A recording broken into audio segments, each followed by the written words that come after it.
இந்த தானத்தையும் தவத்தையும் அவர்கள் செய்தால் வானவர் நாடு வழி திறந்துடுமேன்னு சொல்றாங்க. யார் அந்த வானவர்?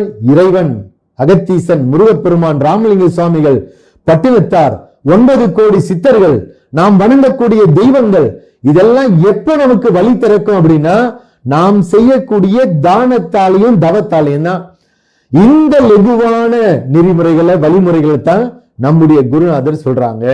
காலையில ஒரு 10 நிமிஷம் பூஜை செய்யுங்க.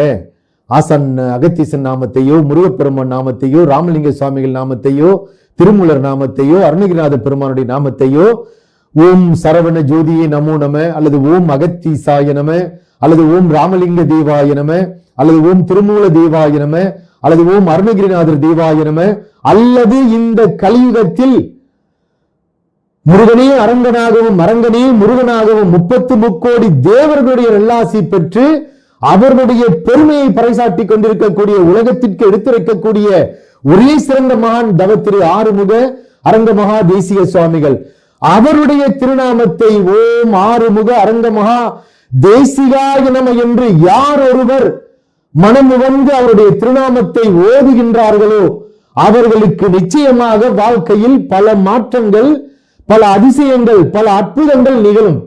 இதை நாங்கள் கண்ட உண்மை. நீங்களும் காண வேண்டும் என்றால் வாருங்கள் ஓங்காரக்குடிலுக்கு.